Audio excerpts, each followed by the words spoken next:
listen to that bass drum. Get your headphones on, listen to that bass drum. I want you to hear that you can hear not just the drum head that the beater is hitting, but you can also hear the drum head that you would see if you were someone looking towards the drum set. And that gives the drum so much more sound, so much more personality, so much more depth. And you don't get that in a lot of songs. Listen again. That's awesome. And those My simple daddy played poker in the woods, they say, back in his younger days. Prohibition was a talk, but the rich folks walked to the woods where my daddy stayed. One of the things I love about this group is that they let their instruments breathe. Like, they'll let the strings just jangle out, and you just hear the whole sound and how it goes in and out different. It's the same note, but different frequencies of that note, and it's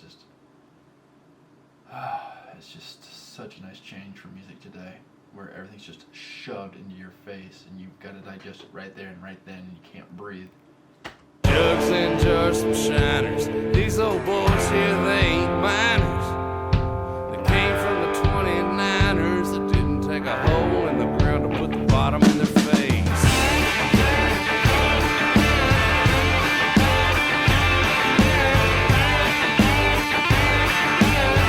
So if I'm not mistaken, what I'm hearing are two guitars, maybe a third, and a bass guitar.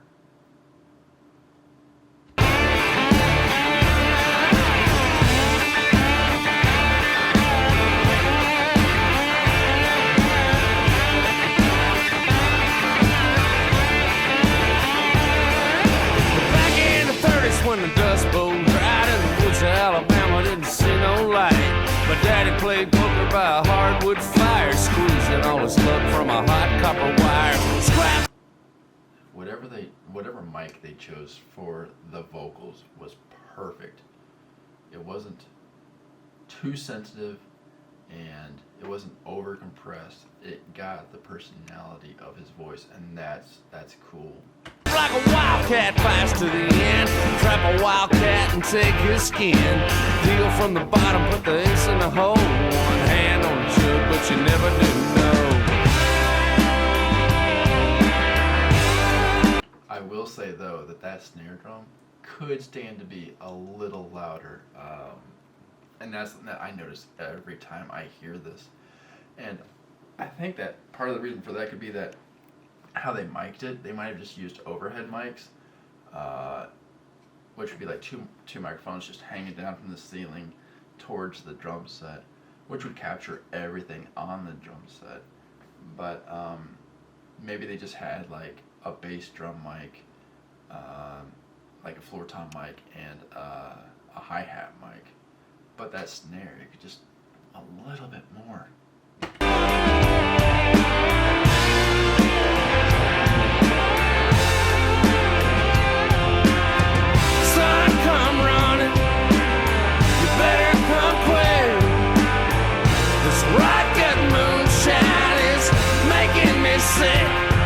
Your mama called the law, and they're gonna take me away. Down so far, even though the devil won't stay. Where I call to the Lord with all of my soul. I could hear him rattling the chains on the door. He couldn't get in, I could see he tried. With the shadows of the cage around the 40-watt light. Like that guitar solo is awesome. That sliding on the guitar is just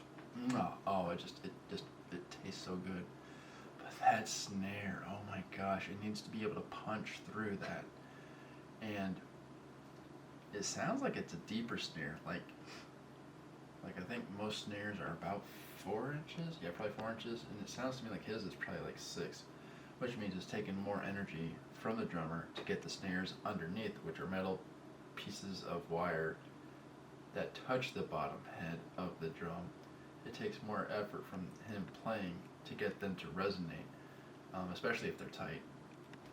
But yeah, I can't miss that.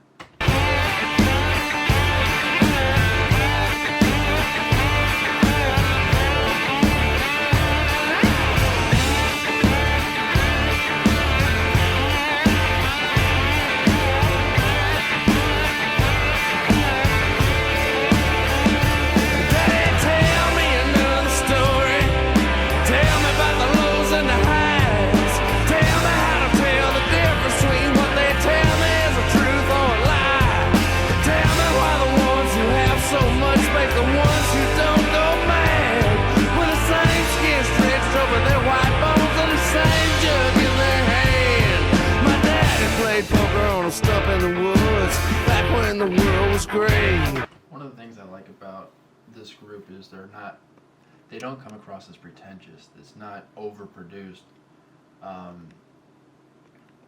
which is something that people that enjoy country music want to enjoy. They don't want something that feels fake or forced or overproduced. And he's talking about a tree stump, and it doesn't feel fake.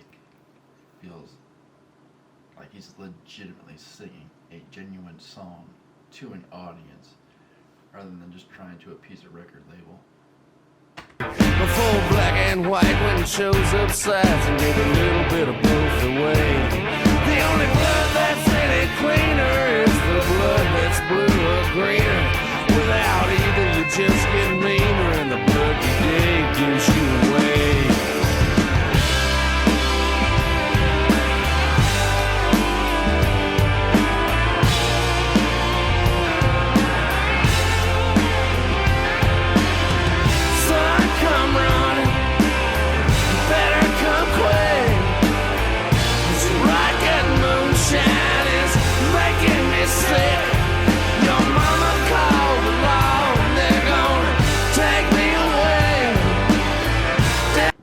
Backup vocal, I love his voice, and once again, the levels could be higher. I'd be really curious to see the studio this was recorded in, because I don't know. I would think that. So last I knew, or I should say, the most I know about this group is that they're actually on Dave Matthews' label. You would think that Dave would have the producer in the studio for them to be able to hurdle enough. Although who knows? Maybe they were on a different label and then they went to Dave's. I don't know. I'm definitely not an authority on that. But this is a song that's worth re-recording. Even with whatever band members have changed, let's get these original guys back together and let's give this song the justice it deserves, because it's worth it. I'm so far, even the devil won't stay where I call to the Lord with all of my soul. I could hear him rattling the chains on the door. You couldn't get in, I could see you tried. The shadows of the cage around the 40-watt light.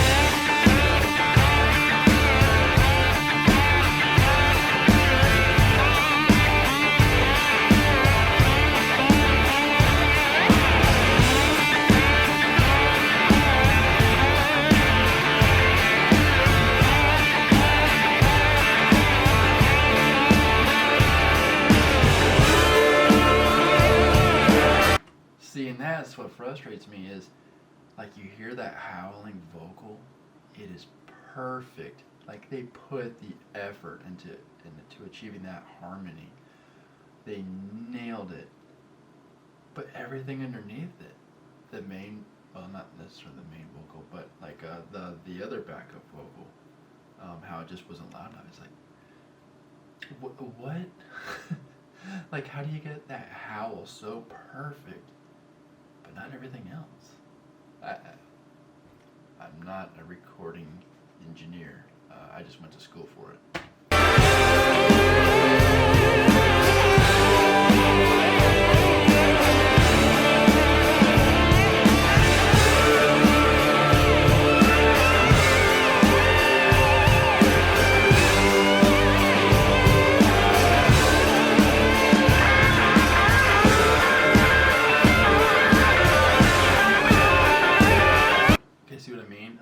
The sound of the snare changed. She's really getting more of that beat out of it.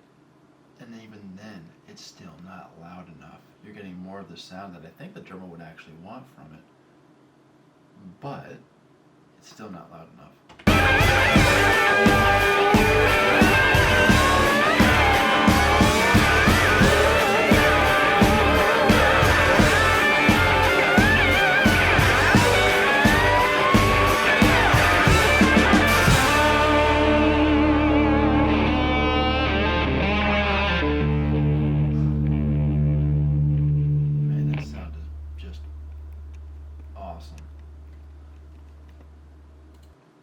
the sound of that guitar, like that's just, I don't know how much work they put into it, how much research or whatever, but man, they really got the sound that just, it works well.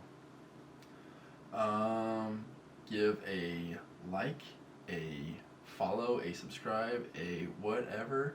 A comment would be awesome. Anybody that comments will get a response. Guys, I'm so happy to have you here. Meet Music. He's the Chief Music History Fellow. Any questions, he'll try to help us out. Hope to see you all here again, and man, have a great day.